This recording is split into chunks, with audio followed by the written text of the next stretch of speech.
a solo explicar, ¿cierto?, para nuestros hermanos que nos acompañan por primera vez, que hemos ido predicando a través del Evangelio de Lucas, ¿cierto?, a través de los meses, ya de los años, ¿cierto? Y estamos en la enseñanza en el capítulo 23 de Lucas. Hoy día veremos versículos 26 al 34, así que si puede tenerlo en su mano o estar escuchándolo, ¿cierto? Vamos a estar tomando este tiempo de la enseñanza de la palabra del Señor. Voy a leer nuestros versículos, ¿cierto? Y vamos a orar una vez más. Capítulo 23, versículos 26 al 34, dice así la palabra del Señor, ¿cierto? Nuestros queridos niños que ya sepan leer también pueden mirar allí sus Biblias con sus padres. Queremos, ¿cierto?, que toda la congregación pueda participar de este tiempo de enseñanza. Dice así la palabra del Señor. Llevándole, tomaron a cierto Simón de Cirene, que venía del campo, y le pusieron encima la cruz para que la llevase tras Jesús. Y le seguía gran multitud del pueblo y de mujeres que lloraban y hacían lamentación por él. Pero Jesús, vuelto hacia ellas, les dijo: hijas de Jerusalén, no lloréis por mí, sino llorad por vosotras mismas y por vuestros hijos. Porque aquí vendrán días en que dirán: bienaventuradas las estériles y los vientres que no concibieron y los pechos que no criaron. Entonces comenzarán a decir a los montes: caed sobre nosotros, y a los collados cubridnos, porque si el árbol verde hacen estas cosas, en el seco, ¿qué no se hará? Llevaban también con él a otros dos, que eran malhechores para ser muertos. Y cuando llegaron al lugar llamado de la Calavera, le crucificaron allí, y los malhechores, uno a la derecha y el otro a la izquierda. Y Jesús decía: Padre, perdónalos porque no saben lo que hacen. Y repartieron entre sí sus vestidos, echando suerte. Señor amado, ayúdanos, Señor, en esta mañana a tomar tu palabra, Señor, con verdad. Ayúdanos, Señor, prepara nuestros corazones. Si hay algo que nos estorbe, Señor, confesamos nuestros pecados, confesamos, Señor, nuestra dificultad. Señor amado, tú creaste nuestra mente, nuestro corazón, nuestros oídos. Señor, hazlos atentos a ti, atentos a tu palabra, Señor. Yo te ruego por nosotros como iglesia, Señor, como aprendíamos en la mañana, estamos unidos a ti, dependemos de usted, Señor. Padre celestial, que nuestro corazón esté unido al sentido de tu palabra, a la enseñanza que tú nos quieras dar. Te lo ruego, Señor. Padre, que en medio nuestro no haya un corazón indiferente, ni de niños, ni de adultos, ni de ancianos, Señor. Que no haya corazón indiferente a tu palabra. Padre bueno, tu palabra transforme nuestras vidas, Señor. Nos exhorte, nos examine hoy para glorificar tu buen nombre. Oramos por Cristo, nuestro amado Rey y Salvador. Amén. Bien amado. La palabra del Señor, ¿cierto?, que hemos leído en la continuación de lo que veníamos aprendiendo, ¿cierto? Queridos, hemos estado viendo cómo el Evangelio se detiene, especialmente en la última noche del Señor, en los juicios, y cómo ha sido entregado también, ¿cierto?, para ser condenado a muerte. La semana pasada veíamos, ¿cierto?, la interacción y cómo el Señor fue juzgado también por Pilato, también consultado por Herodes, siendo encontrado inocente. Hermanos, el Señor ha sido juzgado hasta este punto. Estamos leyendo cuando el Señor ya es condenado a la cruz y toma su cruz. Hasta este punto, el Señor ha sido juzgado por los líderes judíos por medio de juicios mentirosos y retorcidos de este grupo de líderes, ¿cierto?, que era el Sanedrín, y a través de juicios falsos y con muchas mentiras le han declarado reo de muerte, condenado a muerte, ¿cierto?, a causa de la blasfemia, decían ellos. Luego, el mismo viernes por la madrugada, llevaron al Señor Jesús ante el gobernador Pilato, ¿cierto?, el gobernador romano, quien luego de haberle interrogado y hablado con él una y otra vez, le ha hallado inocente. Y le ha declarado una vez tras otra a los judíos que el Señor es inocente. Lo envía donde Herodes, que estaba en Jerusalén, y Herodes dice, no tengo acusaciones contra él. ¿Cierto? Vuelve a Pilato y él le dice, ¿de qué acusan a este hombre? Es inocente. Una vez tras otra, el Señor es declarado inocente en el párrafo que veíamos anteriormente en el capítulo 23. Finalmente, Pilato, pensando que van a liberar a Cristo, ¿cierto? Dice, bueno, les voy a soltar a un preso porque en la fiesta de la Pascua voy a soltar a un reo, ¿cierto? Y dice, ¿quieren que le suelte al rey de los judíos? Y ellos gritan, fuera con este, danos a Barrabás, ¿cierto? Y ellos pidieron la libertad de un asesino, de un ladrón, de un homicida, ¿cierto? De un rebelde llamado Barrabás, y a Jesús lo entregaron a la muerte.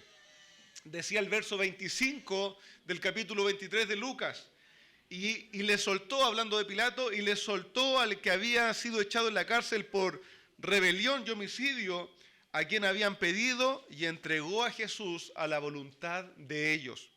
Queridos hermanos, Pilato, siendo un hombre sin temor de Dios, sin ser del pueblo de Dios, entendió claramente, como veíamos la semana pasada, entendió claramente que estaban haciendo todo esto por una envidia religiosa que los corroía profundamente. Así que al final de este periodo con Pilato podemos leer lo que, digamos, esta frase tan famosa que se usa aún en la vida secular, que registra Mateo 27, 24. Mateo 27, 24 nos dice, viendo Pilato que nada adelantaba, ¿cierto?, en tratar de liberar a Jesús, tomó agua y se lavó las manos delante del pueblo, diciendo, inocente soy yo de la sangre de este justo, allá vosotros. Allá vosotros, dijo, ¿cierto? Él dijo, yo me lavo las manos de este inocente. Ciertamente eso no lo libró de la culpa de haber participado de la condena de un hombre justo y santo como el Señor. Pero él se lavó las manos, ¿cierto? Dijo, allá vosotros. Y los judíos registran los evangelios que dijeron, su sangre sea sobre nuestras cabezas y sobre las de nuestros hijos. Qué terrible, ¿no? Qué terrible lo que dijeron y cómo ellos mismos se condenaron. Hermanos amados, quisiera que recordara como introducción a lo que veremos hoy, que la clara conclusión a la que nos está llevando Lucas en el capítulo 23, él nos quiere llevar a algo, nos quiere convencer de algo. ¿De qué cosa? De que Cristo era legal, moral y absolutamente inocente. Inocente. Hermanos, pero ¿por qué es tan importante esto? ¿Por qué es tan importante esto? Amados, en esto cito las palabras de un buen predicador, no es para que le tengamos pena a Jesús porque está siendo juzgado. No es para que le tengamos pena a Jesús. Como hemos visto, hermanos, en el Evangelio de Lucas, en especial desde el capítulo 9 en adelante, Cristo estaba decidido a ir a la cruz. No es que pobre de mí me están matando, el Señor había decidido ir a la cruz. Él quiso tomar este camino. Lucas nos repite una y otra vez que Cristo les decía a los discípulos, no, vamos a Jerusalén, porque me es necesario ir y ser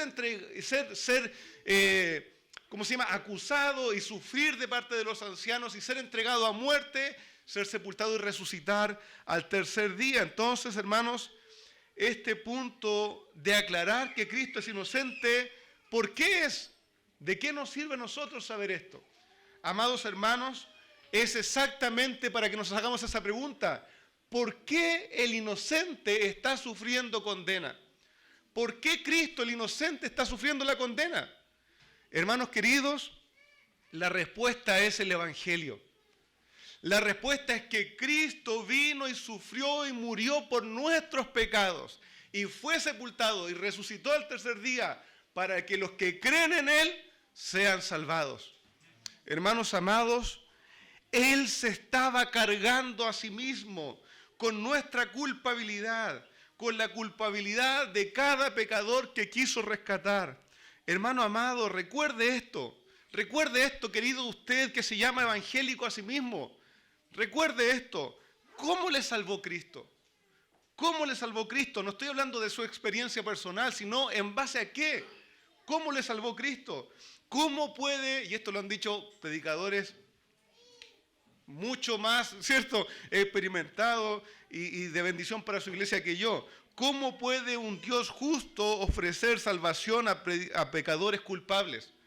¿Cómo puede un Dios justo ofrecer salvación a pecadores que son culpables? ¿Cómo puede decir es inocente este que realmente es culpable? ¿Cómo Dios hizo eso? Hermanos, la respuesta es porque el inocente fue tratado como culpable. Porque el inocente recibió nuestra sentencia, es que nosotros podemos ser librados de condenación. Porque Cristo, el inocente, fue tratado como culpable. Hermano amado, Cristo, el inocente, tomó nuestra culpabilidad. Y ahora nosotros los culpables nos abrazamos de la obra de Cristo y Él aplica su inocencia en nosotros para que tengamos paz para con Dios. Hermano amado, para cerrar esto, permítame leer lo que la palabra del Señor dice en 2 Corintios capítulo 5, versículo 17. Búsquelo en su Biblia, querido hermano. 2 Corintios 5, 17 en adelante.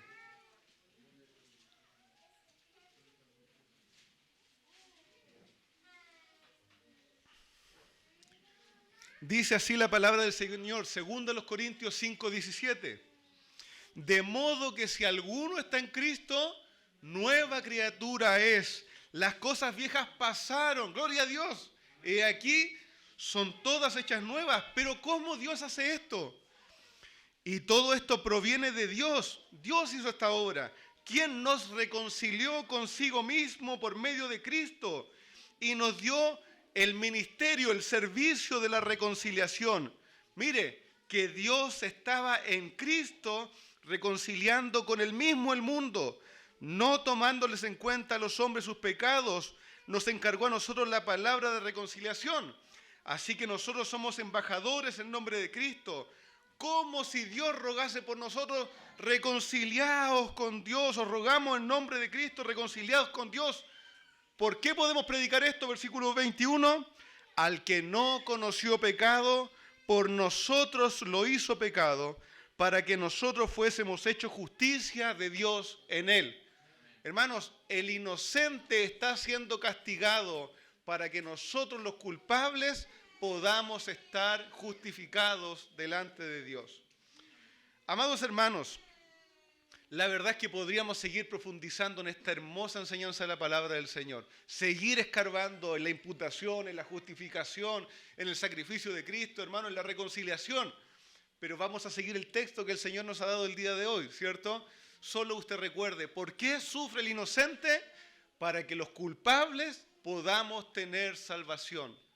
Para que los culpables podamos tener salvación. Hermanos amados, el texto nos dice así, que cuando Pilato entregó al Señor Jesús a la sentencia de crucifixión que ellos pidieron, sucedió lo siguiente. Verso 26 del capítulo 23 de Lucas. Llevándole, tomaron a cierto Simón de Cirene, que venía del campo, y le pusieron encima de la cruz para que la llevase tras Jesús.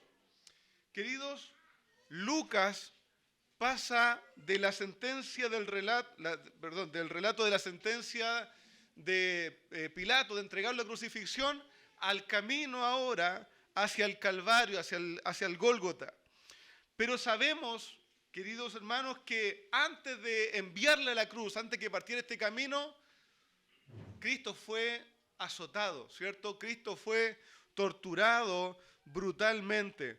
El Señor, recuerde, ya había sido golpeado durante la noche, había sido escupido, había sido maltratado, había llegado muy mal a la mañana, ¿cierto? Pero luego, en manos de los romanos, y antes de ser crucificado, también fue azotado brutalmente con este relato que conocemos mucho, ¿cierto? De estos látigos que desgarraban su piel, su pecho, ¿cierto? Su espalda.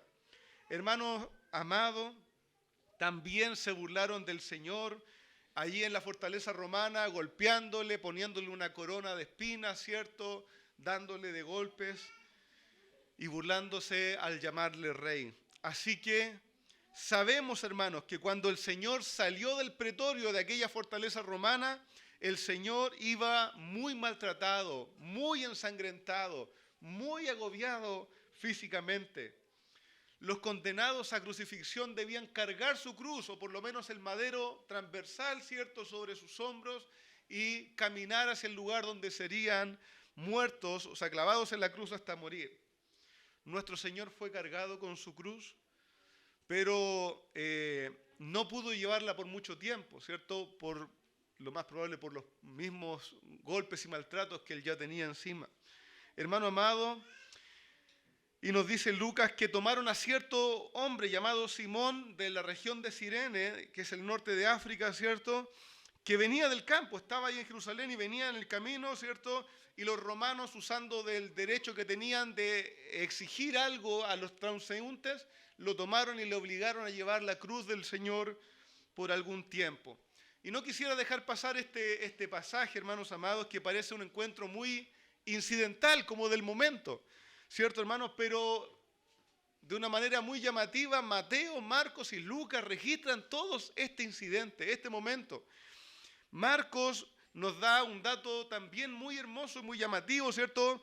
Que dice Marcos 15, 21. Marcos 15, 21 dice: y obligaron a uno que pasaba, Simón de Cirene, padre de Alejandro y Rufo, que venía del campo, a que llevara la cruz.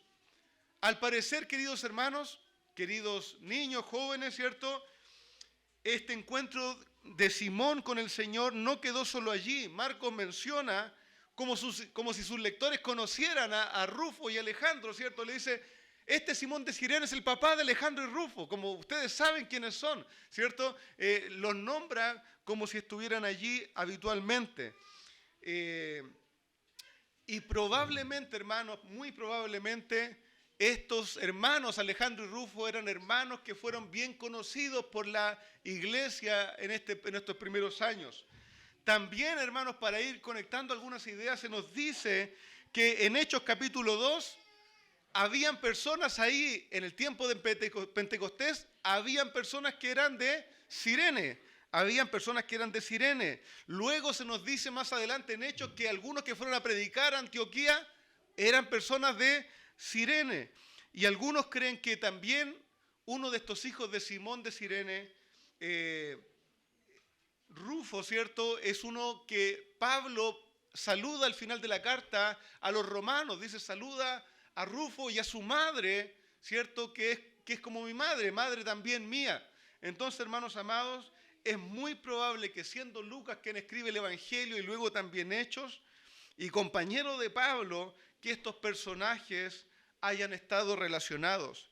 Y este encuentro casual, al parecer casual, ¿cierto?, de Simón con el Señor, transformó su vida probablemente y también la de sus hijos y de su familia.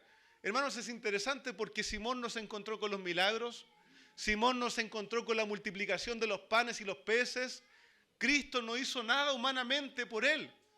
Él vio a Cristo humillado, quebrantado, casi muerto, y su vida y la de su familia fue transformada. Amados hermanos, Lucas continúa su relato en el verso 27 y dice, y le seguía gran multitud del pueblo y de las mujeres que lloraban y hacían lamentación por él.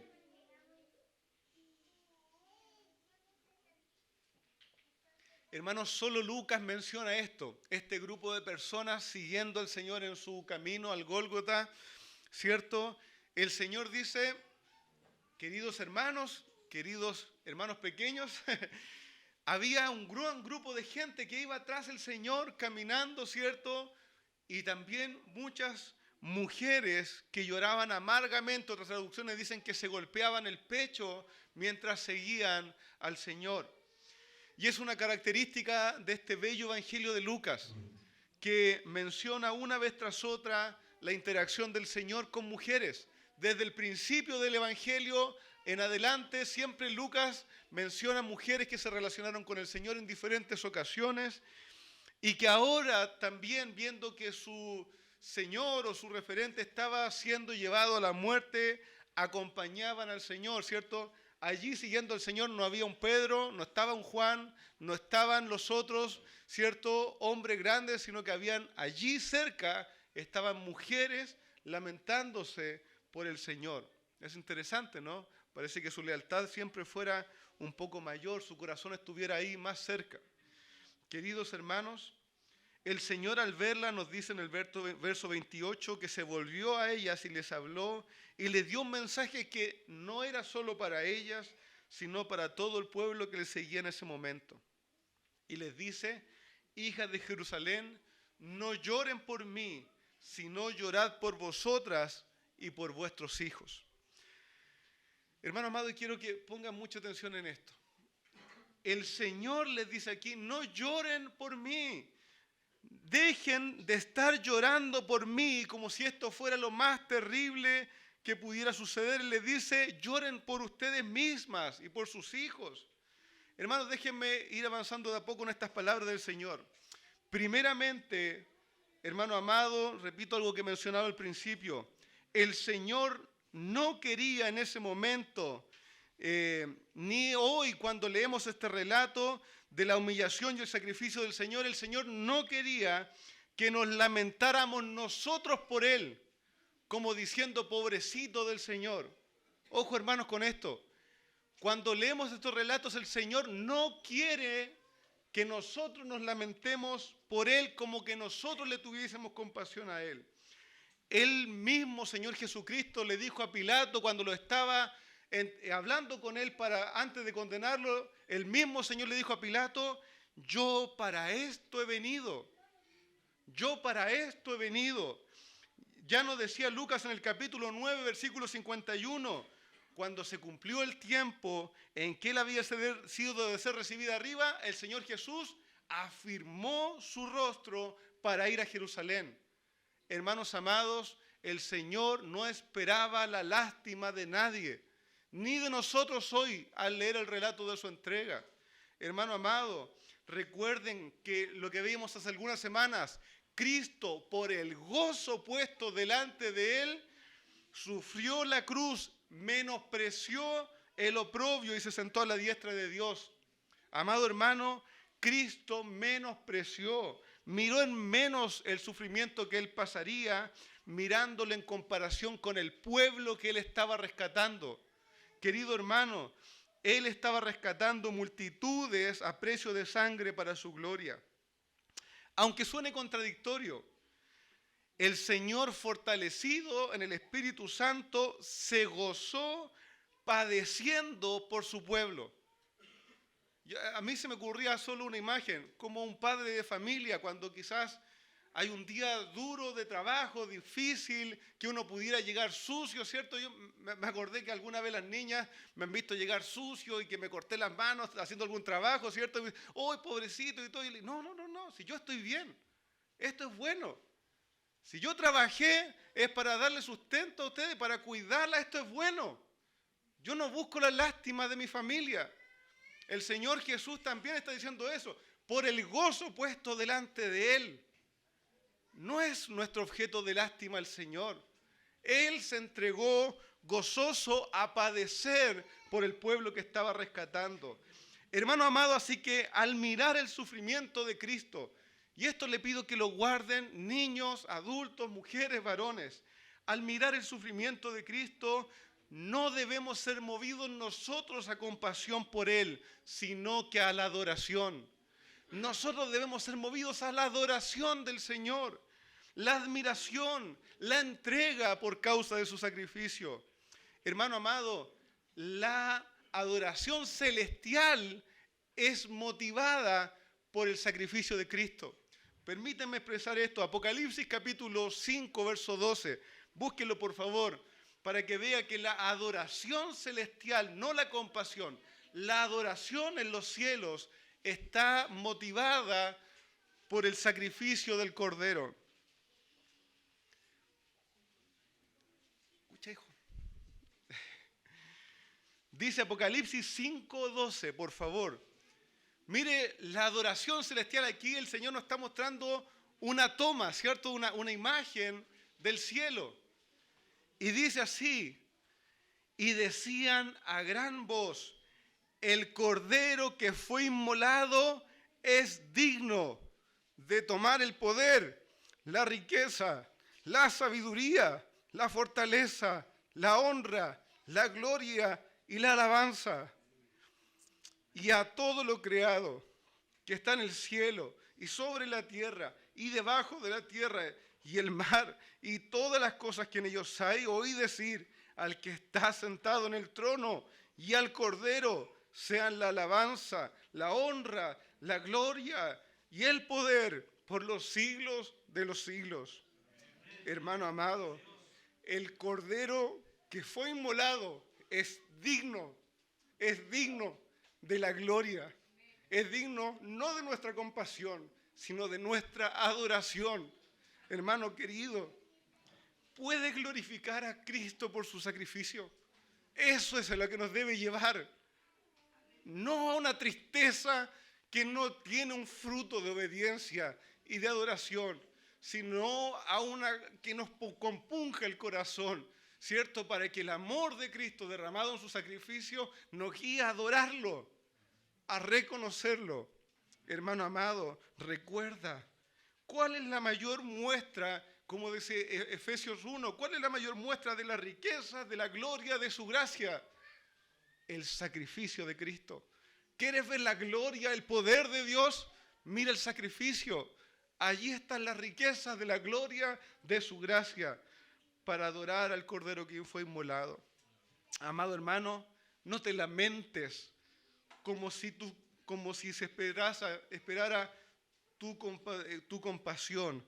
Cristo no lo necesita en lo absoluto.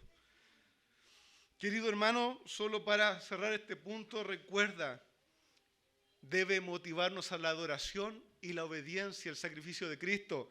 Dice 2 Corintios 5:15, y por todos murió, para que los que viven ya no vivan para sí, sino para aquel que murió y resucitó por ellos.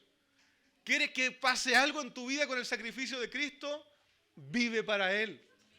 Vive para Él. Cuando te duela en el corazón que Cristo murió, recuerda, si murió fue para que los que viven ya no vivan para sí, sino para aquel que murió y resucitó por ellos.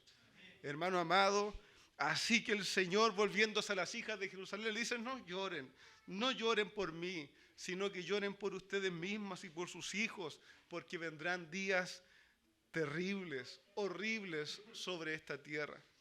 Hermanos, ellos veían lo terrible que estaba viniendo sobre el Señor, pero al mismo tiempo el Señor estaba viendo lo terrible que vendría sobre esa ciudad, sobre esas personas, ¿cierto? Cuán horrendo fue ese día de juicio.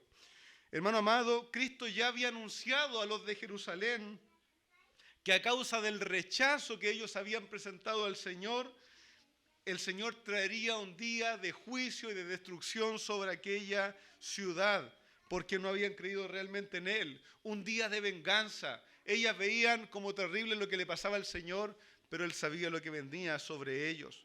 Venía un día terriblemente difícil y de muerte y destrucción.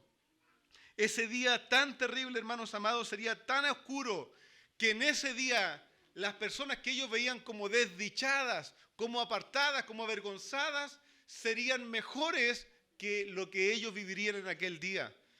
Por eso el Señor dice: en ese día dirán, bienaventuradas las estériles, las que no criaron, porque las estériles serán miradas como marcadas por Dios, como disciplinadas, como desechadas de Dios. Así eran miradas las estériles en aquel tiempo, pero Él dice: a esas que ustedes ven como desechadas de Dios, ellas van a estar en mejor condiciones que ustedes cuando venga el juicio del Señor sobre esta tierra. Y así fue, así fue. Ese día, hermanos amados, el día de la destrucción de Jerusalén, año 70, después del Señor, fue horrible. Las madres vieron morir a sus hijos, a sus esposos. Las mujeres, hombres, ancianos fueron muertos, crucificados, entregados a gran destrucción. Fue terrible, hermanos amados. Aquel día del Señor cayó sobre ellos de manera inevitable y el Señor cumplió su palabra. El Señor dice: conociendo que este juicio vendría, tengan compasión de ustedes mismas hijas de Jerusalén. ¿Recuerdan que el Señor lo había dicho antes? Lucas 19:43. Lucas 19:43.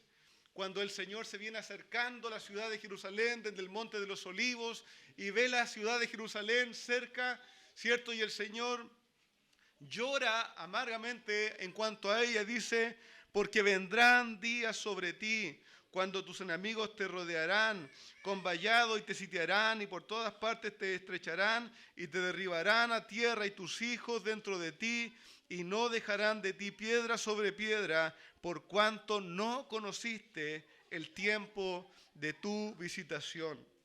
Hermanos amados, ese día, como digo, lo estudiamos hace algunos meses, ¿cierto? Fue un día de tremenda destrucción.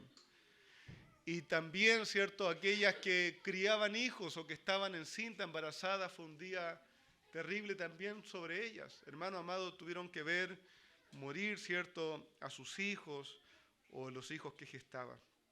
Pero, hermanos amados, creo también que las palabras del Señor apuntaban a un día de juicio que también estaba por venir. Se cumplió en Jerusalén, pero estas palabras también estaban sobre un juicio que vendría. Estas palabras entonces comenzarán a decir a los montes, caed sobre nosotros, y a los collados, cubridnos. Se ocupa 3 veces en la Escritura. Una en Oseas, cuando el Señor está anunciando la destrucción de Samaria, aquella parte de Israel, ¿cierto? Que un día vinieron los asirios y los tomaron y los sacaron y destruyeron sus ciudades y nunca volvieron a estar allí. Luego se ocupa hablando en cuanto a la destrucción de Jerusalén, ¿cierto? Que sucedió en el año 70, pero esa palabra entonces comenzarán a decir a los montes caed sobre nosotros, se vuelve a ocupar en Apocalipsis capítulo 6. Puede buscarlo allí. Apocalipsis capítulo 6. Apocalipsis 6, verso 15. Y estas son palabras, como van a ver, que ahora son sobre toda la tierra. Dice Apocalipsis 6, 15. Y los reyes de la tierra, y los grandes, y los ricos, y los capitanes, y los poderosos, y todo siervo, y todo libre, se escondieron en cuevas y en las peñas de los montes, y decían a los montes y a las peñas, caed sobre nosotros y escondernos del rostro de aquel que está sentado en el trono y la ira del Cordero, porque el gran día de su ira ha llegado, y ¿quién podrá sostenerse en pie? Hermanos amados, ¿hubo un día de juicio para Jerusalén? Sí, pero también habrá un día de juicio sobre toda la humanidad. Un día en que no solo los judíos recibirán retribución, un día en que el Rey Jesús retornará a la tierra con gloria y traerá galardón para sus santos y juicio para el mundo incrédulo. Amado hermano, en ese día no solo Jerusalén será destruida, sino que el mundo entero recibirá el juicio del Señor. Temblarán y preferirán que los montes caigan sobre sus cabezas que enfrentar el juicio del Cordero. Hermanos amados, cuando llegue ese día, y queridos, si alguno entre nosotros aún no conoce al Señor, escuche esto por favor. Cuando llegue ese día no habrá más oportunidad y la puerta será cerrada y no habrá más excusa ni para el incrédulo, ni para el indiferente, ni para el que no se interesó o que nunca creyó, para el que confió que aún había tiempo. Cuando llegue ese día, súbitamente no habrá más oportunidad. El día del juicio del Señor no será soportable. El día del juicio del Señor, querido amigo, no será soportable. No se crea esta mentira diabólica de que el infierno es un lugar para las caricaturas, es una fiesta y Satanás está contento. Qué cosa más terrible y cruel es hacer creer a alguien que un castigo es un juego cuando realmente será dolor y separación eterna con Dios. Amados hermanos, ese día partirá la eterna separación con el Dios de luz, con el Dios de gracia, de amor, de verdad, será eterna oscuridad, consciente, eternamente apartado de la vida que en Dios hay. Hermanos amados, es algo que no alcanzamos a dimensionar realmente.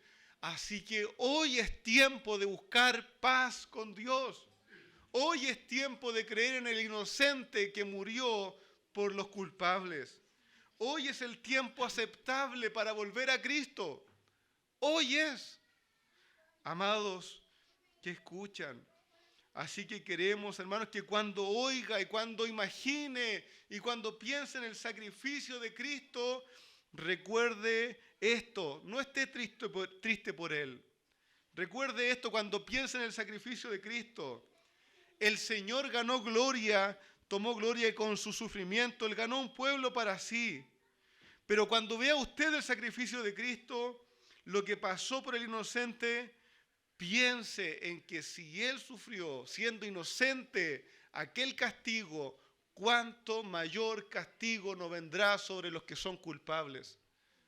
Cuánto mayor castigo nos vendrá sobre los que son culpables. Por eso el Señor dice este proverbio en el versículo 31. Porque si acaso hacen, porque si esto hacen cuando el árbol está verde o la madera está verde, ¿qué nos sucederá cuando esté seco?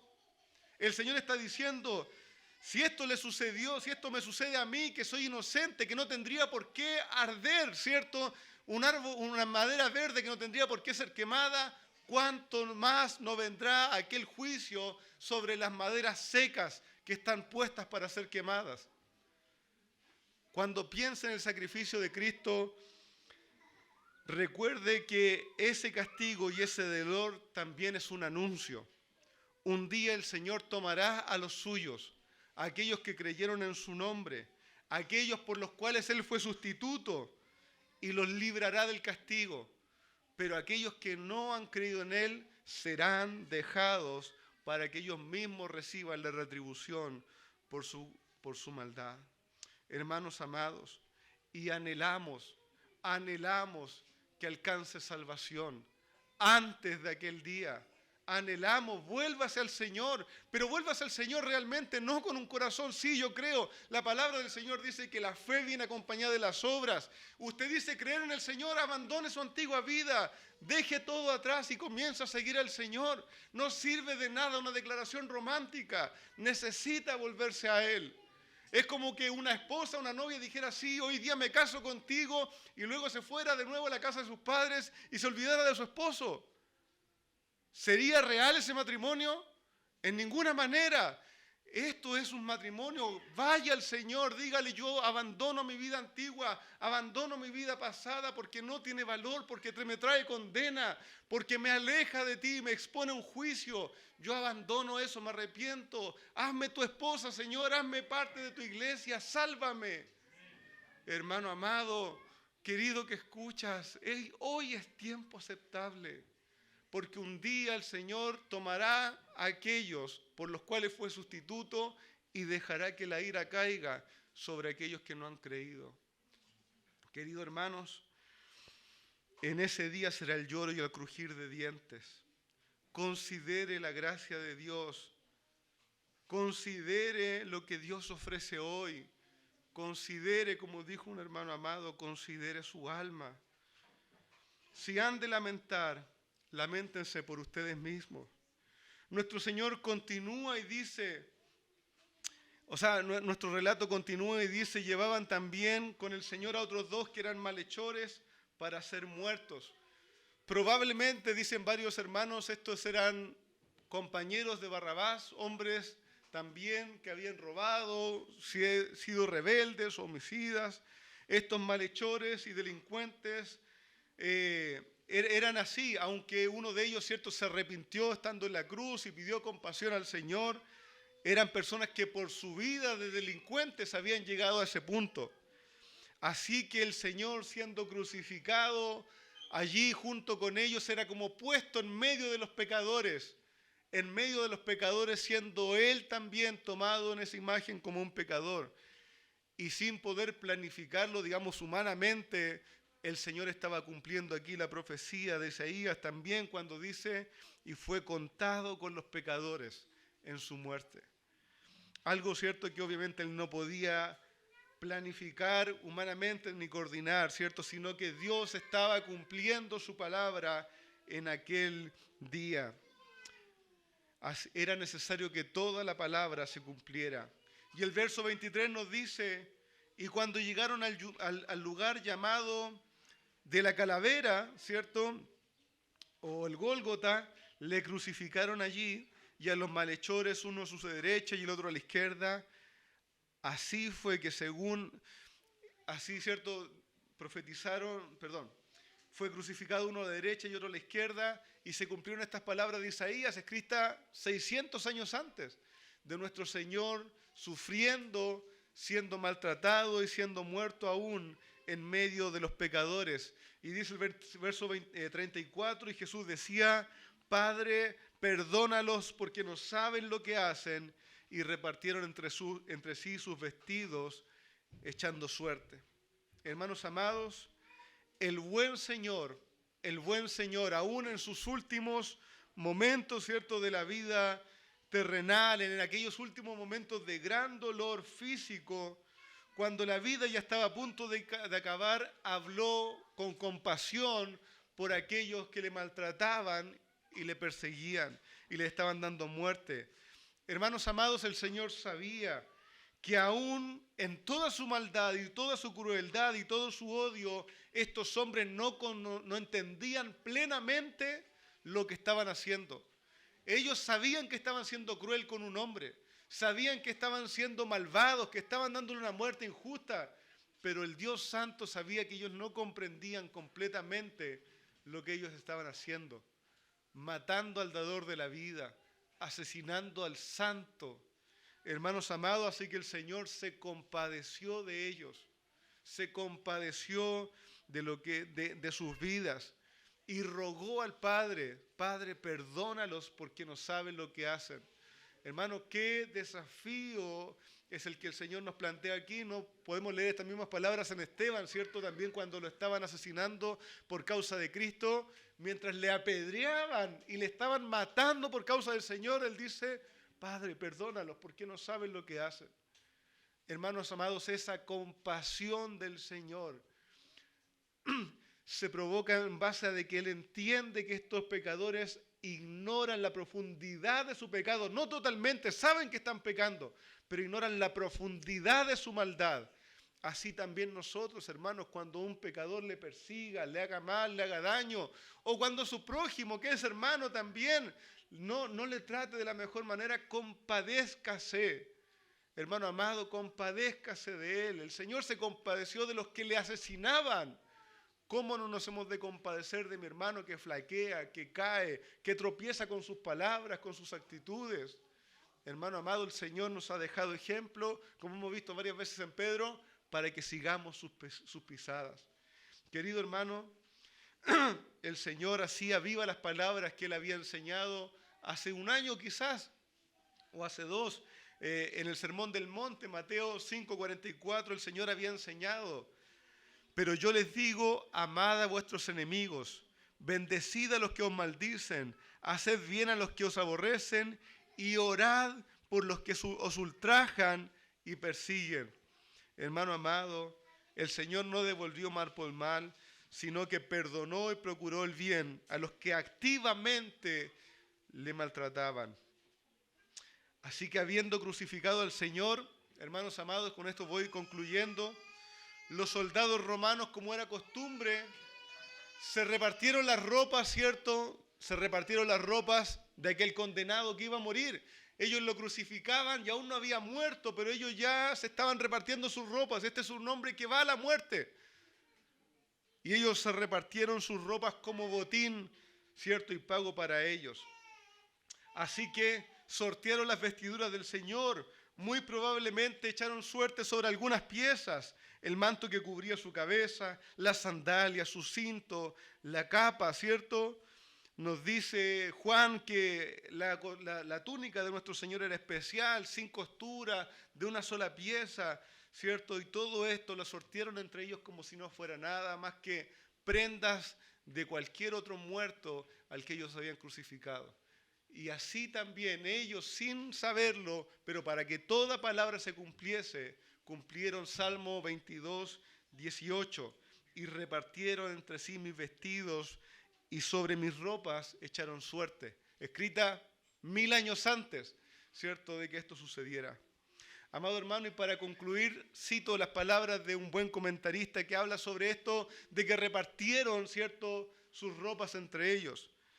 Hendrickson dice: pobres soldados, ¿cuánto llevaron del Calvario a su casa?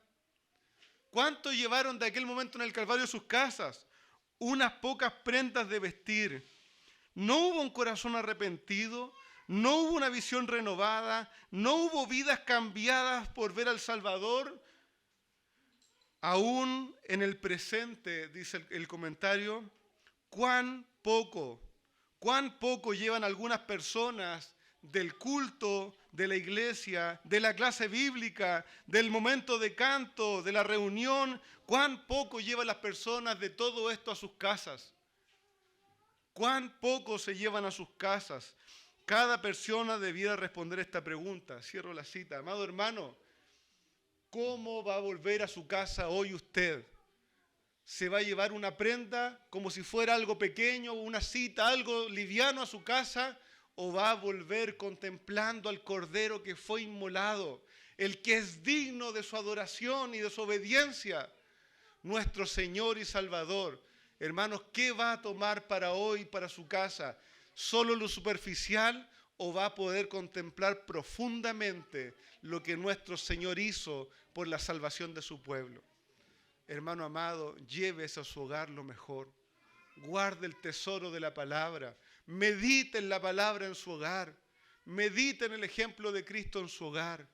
Y si alguno aún no conoce al Señor, crea en Él. ¿Y cómo lo hago? Crea en el Señor. Deje su vida pasada. ¿Y qué sigo haciendo? Siga viniendo, siga aprendiendo, siga siendo transformado. No necesita otra cosa. El Señor dijo: si alguno quiere venir en pos de mí, tome su cruz cada día, sígame. Hermano amado, querido, siga al Señor dejando su vida atrás. Siga al Señor. Vamos a orar. Señor amado, te alabamos porque tú